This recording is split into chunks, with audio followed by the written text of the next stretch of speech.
Hello students, आज का topic हमारा जो है वो है प्रिंसिपल ऑफ ऑप्टिकल रिवर्सिबिलिटी का। जब भी किसी मीडियम में लाइट जो है मूव करेगी और अगर हमने उसके आगे मिरर लगा दिया तो लाइट जो है वो रिट्रेस कर जाएगी अपने ओरिजिनल पाथ को। यही प्रिंसिपल ऑफ ऑप्टिकल रिवर्सिबिलिटी है। तो अब हमें ये देखना है कि फेस चेंज कितने का होगा। इसके साथ साथ हम ये भी स्टडी करेंगे कि जब रेयरर टू डेंसर और डेंसर टू रेयरर मीडियम आपकी लाइट जो रिफ्लेक्ट करती है तो उस टाइम फेस रिवर्सिबल होता है या नहीं होता, अगर होता है तो कितने का होता है। तो फेस चेंज ऑन रिफ्लेक्शन, इसको हम स्टोक्स लॉस कहते हैं। और ये हम किससे एक्सप्लेन करेंगे? प्रिंसिपल ऑफ ऑप्टिकल रिवर्सिबिलिटी से एक्सप्लेन करेंगे। ऑप्टिकल का मतलब है लाइट, रिवर्सिबिलिटी का मतलब है कि उसकी डायरेक्शन को हमने क्या करवाना है, रिवर्स करवाना है। और वो with the help of mirror ही होगा कि लाइट आ रही है और उसके आगे आपने क्या कर दिया है, एक मिरर लगा दिया है। According to this principle, in the absence of any absorption of light ray that is reflected or refracted, will retrace its original path if its direction is reversed। तो देखिए, चाहे वो अंदर रिफ्लेक्शन गई हो और अंदर रिफ्रैक्शन गई हो, दोनों फिनोमिनाज रिट्रेस किए जा सकते हैं। तो इसको with the help of an example हम यहाँ पर डायग्राम से समझा सकते हैं। कंसीडर कीजिएगा कि ये हमारे पास जो इनकमिंग एरो है वो इंसिडेंट रे को इंडिकेट कर रही है, and this incident ray is moving from medium 1 to medium 2, and let us consider this medium is rarer and this medium is denser. This light is entering from rarer medium to denser। होना ये चाहिए था light should move in the straight direction, straight line के अंदर move करना चाहिए था, लेकिन मीडियम चेंज होने की वजह से rare to denser it moves towards the normal, ये नॉर्मल की तरफ मुड़ जाती है। तो ये जो आपकी लाइट है सीधा जाने की बजाय क्या कर गई है, थोड़ा सा बेंड कर गई है, and this is your phenomena of refraction. तो यहाँ लाइट हमारे पास आ रही है in the enter in the second medium, and here we placed a mirror, and this mirror is going to reflect this incoming refracted ray। तो ये refracted ray जो है mirror की तरफ आ रही है। when the mirror is placed, और ये कंसिडर कीजिएगा this mirror is not going to absorb or refract the incident light। यहाँ पर जो फिनोमिना होगा सिर्फ रिफ्लेक्शन का होगा। ये लाइट यहाँ पे आपके स्ट्राइक की है, इंसिडेंट हुई है मिरर के ऊपर, and it goes to retrace its path. तो देखिएगा सेकेंड मीडियम में इस ऑप्टिकल पाथ से लाइट एंटर की थी, तो इसी ऑप्टिकल पाथ से लाइट इस सेकेंड मीडियम को लीव कर जाएगी, and now the light is moving from second medium to first, that is denser to rare. This is the normal, this is the perpendicular on this interface. तो फिर हमारे पास देखिए होता तो यही है कि लाइट को सीधा मूव कर जाना चाहिए था, लेकिन from denser to rare medium अगर लाइट मूव कर रही है तो it moves away from the normal, तो ये नॉर्मल से दूर चली जाएगी। नाउ नॉर्मल से दूर तो बहुत सारे पाथ हो सकते हैं, किससे जाएगी, उसी पाथ से चली जाएगी जिस पाथ से ये एंटर कर रही थी। तो यहाँ देखिए जैसे लाइट आई थी हमने उसको वैसे ही वापस कर दिया है with the help of this mirror, इस मिरर की हेल्प से। इसी फिनोमिना को क्या नाम दिया जाता है, that is known as principle of optical reversibility. इस ऑप्टिकल रिवर्सिबिलिटी के फिनोमिना से अब हम ये देखेंगे, when the medium moves, when the light moves from the denser to rare medium, तो क्या कोई फेज रिवर्सिबल होगा या नहीं होगा। तो हमने यहाँ पर कुछ कंसिडरेशंस ली हैं। After that consideration we will move towards the calculations. Consider a ray of amplitude A is incident on an interface of two medium having refractive indexes μ1 and μ2। बहुत सारी बुक्स में इसको n1 और n2 से भी indicate कर रखा है।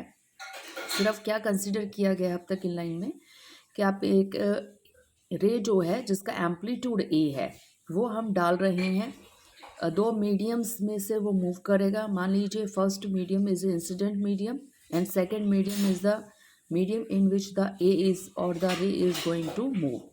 तो फर्स्ट मीडियम का रिफ्रैक्टिव इंडेक्स μ1 है and the refractive index of the second medium is μ2, having reflection coefficients R1 and transmission coefficients T1।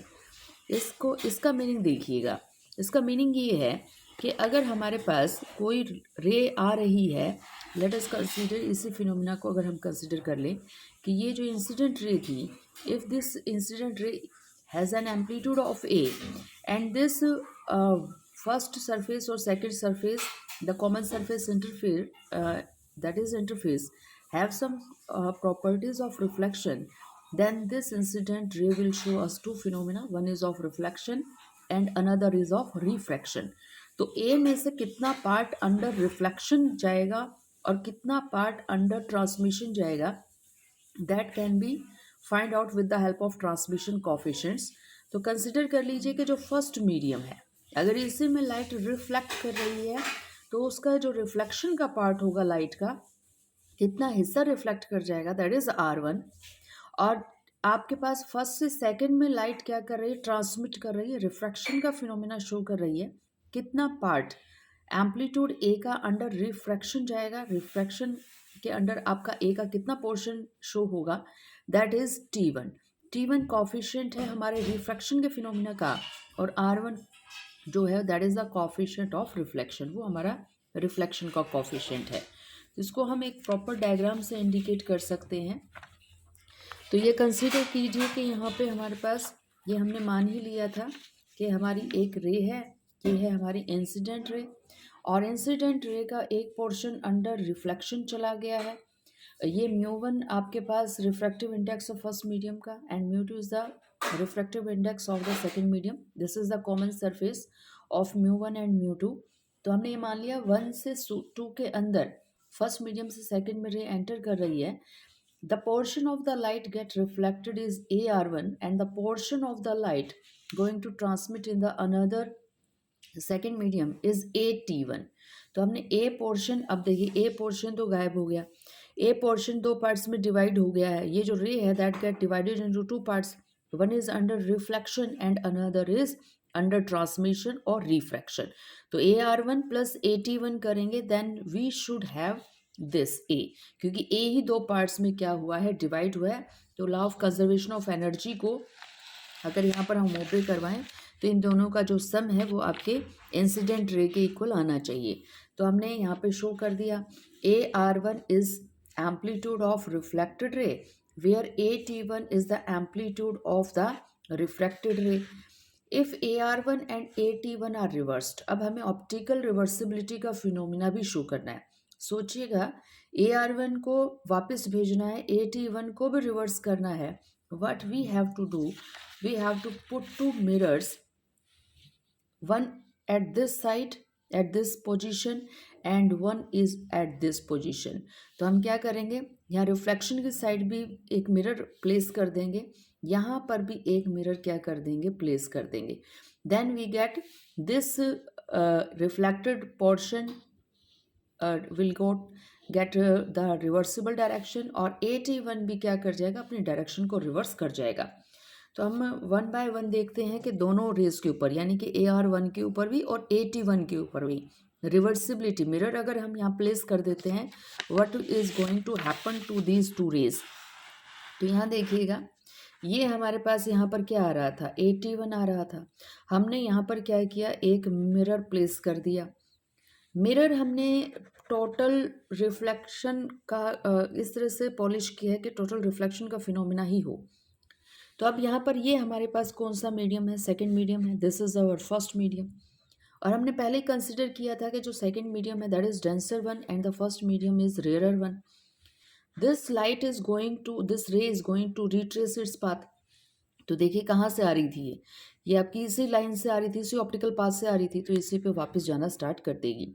इस पॉइंट पर ये देखिएगा, ये लाइट जो है दो फिनोमिना शो करेगी, one is of reflection and another is of refraction, because this is an interface. अब ये AT1 इस पॉइंट पे जैसे स्ट्राइक करेगा, इंसिडेंट करेगा, it have some portion which show reflection. तो अब ये देखिए, इस मीडियम में अगर रिफ्लेक्शन होता ना, तो इसको तो हम R1 से इंडिकेट कर देते कि ए का R1 पार्ट जो है कहाँ चला गया है, मीडियम वन में क्या दिखा रहा है, रिफ्लेक्शन. लेकिन रिफ्लेक्शन अब की बार किस मीडियम के अंदर हो रहा है, सेकंड मीडियम में.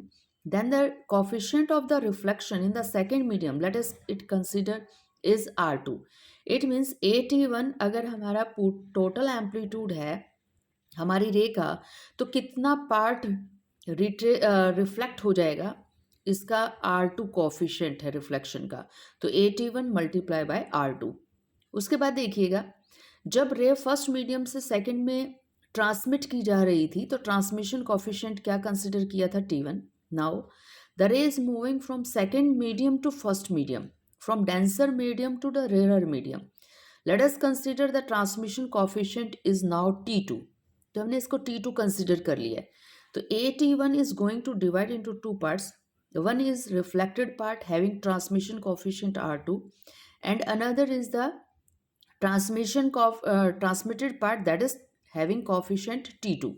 So AT1 is divided into two parts. One is reflected and another is transmitted.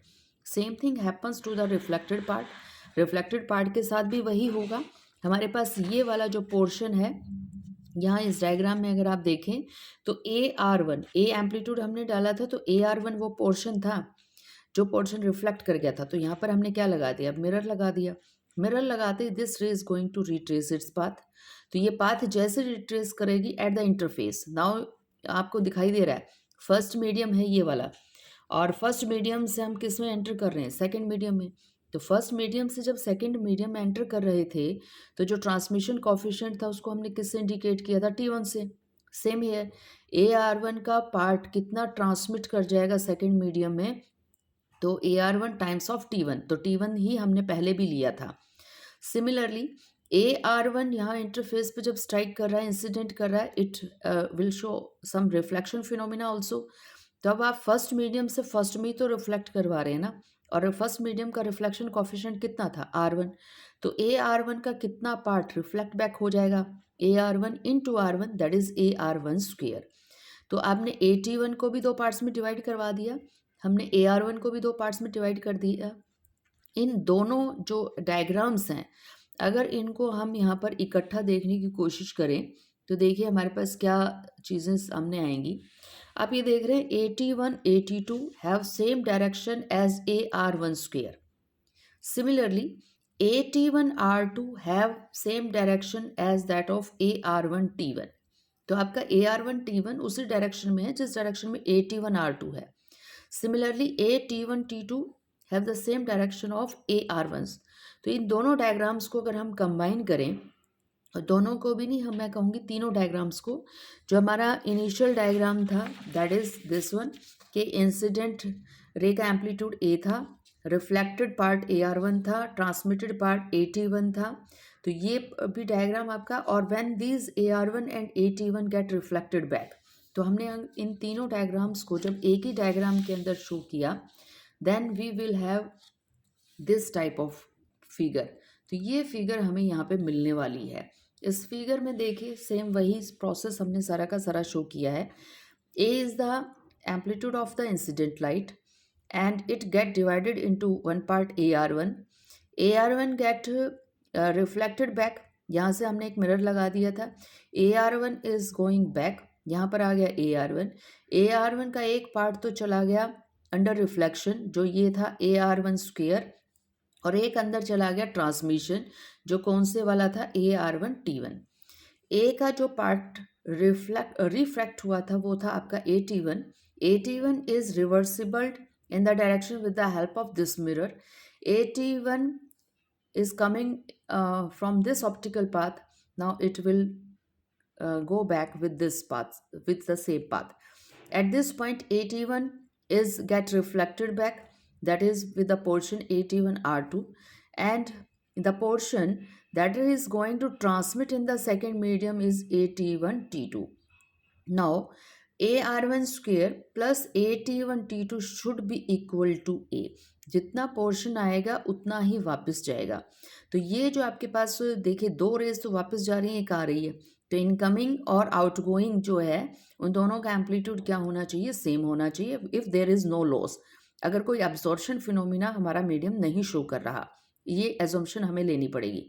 A should be equal to AR1 square plus AT1 T2. Similarly, now if you are going to look this ray, that is the combination of AT1 R2 plus AR1 T1। अगर हम इन दोनों को add करें तो देखिए इस direction में कुछ आ तो रहा ही नहीं था, जा ही जा रहा है। इट मीन्स इन दोनों का जो कॉम्बिनेशन है that should be equal to 0, वो किसी की इक्वल ही नहीं है। तो उसको हम इक्वल टू ज़ीरो कर देंगे। तो यहाँ पर हमारे पास दो ही टर्म्स आ रही थी, एक दो रेज तो यहाँ पर ऐड हो रही हैं, इनका sum is equal to zero है। यहाँ पर आपके पास फिर दो रेज ऐड हो रही हैं, इनका सम किसके इक्वल है, ए के इक्वल है। तो दोनों इक्वेशंस को अगर हम यहाँ पर देखें तो देखिए क्या कंक्लूजन हमारे पास आ जाएगा। अगर हमें एक मीडियम का रिफ्लेक्शन कॉफिशिएंट पता हो, एक मीडियम का ट्रांसमिशन कॉफिशिएंट पता हो, तो दूसरे का transmission coefficient with the help of this formula हम निकाल देंगे। पहला देखिएगा AR1² और AT1T2 should give a, combine करके ये ए दे जाएंगे। तो ये इक्वेशन में हम क्या कर देंगे, ए को कैंसिल आउट कर देंगे and we will have R1² plus T1T2 that should be equal to 1 means T1T2 should be equal to 1 minus R1²। तो एक कंक्लूजन तो हम जो है न्यूमेरिकल्स के लिए यहाँ से भी निकाल सकते हैं। अगर दो मीडियम है हमारे पास, दोनों का रिफ्रैक्टिव इंडेक्स आपके पास एक का रेयरर है एक का डेंसर है, और रेयरर के अंदर अगर transmission from rarer to denser जा रहा है तो T1 है, और रिफ्लेक्शन रेयरर मीडियम के अंदर अगर R1 है, then we will easily find out the transmission coefficient of the second medium. तो आप इस फॉर्मूले को बहुत इजली याद कर सकते हैं, इजी सा फॉर्मूला है। सेकेंड देखिएगा, इसकी बात अगर हम करें तो हमें पता है इनका सम जो है that should be equal to zero, क्योंकि यहाँ पे इनकमिंग रे कोई नहीं थी, सिर्फ आउटगोइंग शो कर रहे हैं।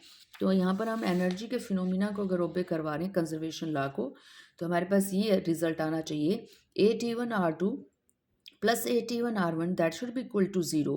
और अगर आप ध्यान दें तो AT1 is common in both the terms and, और अगर आप इसको इधर मूव करवा दें that you will get zero. तो आपके पास क्या हो जाएगा, R2 plus R1 that is equal to zero and you have R2 is equal to minus R1। R2 is equal to minus R1 का मतलब ये है कि यहाँ पर रिवर्सिबल फिनोमिना होगा as compared to the reflection at the part when the ray is moving from rarer to denser।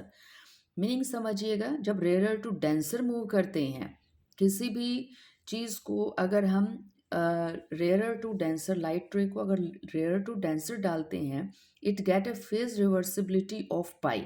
180 degree से आपकी रे वापस मुड़ के आती है, लेकिन यहाँ पर हम कह रहे हैं -R1 के इक्वल है R2। It means what is R2? R2 क्या है, आप R2 में कह रहे थे डेंसर से रेयरर लाइट मूव कर रही है। If the light is moving from denser to rarer it shows opposite phenomena when it is moving from rarer to denser.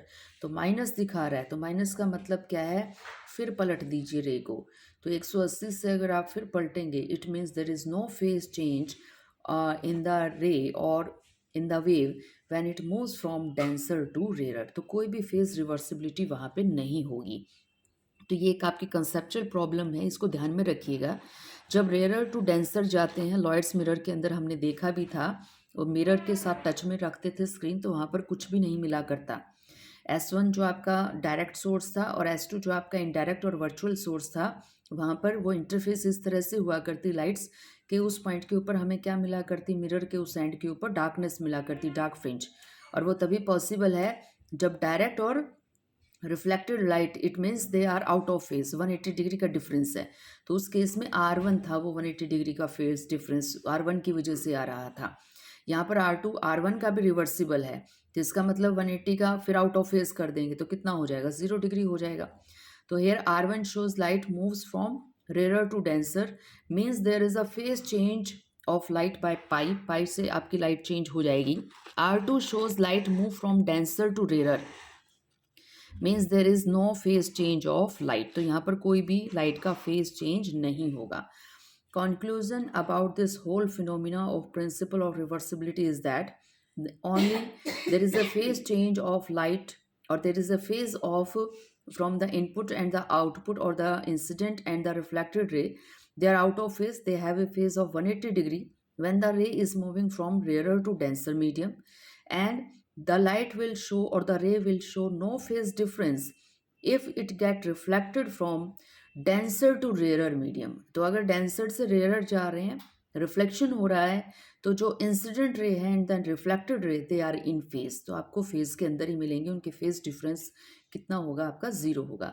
That is all about your phenomena of optical reversibility.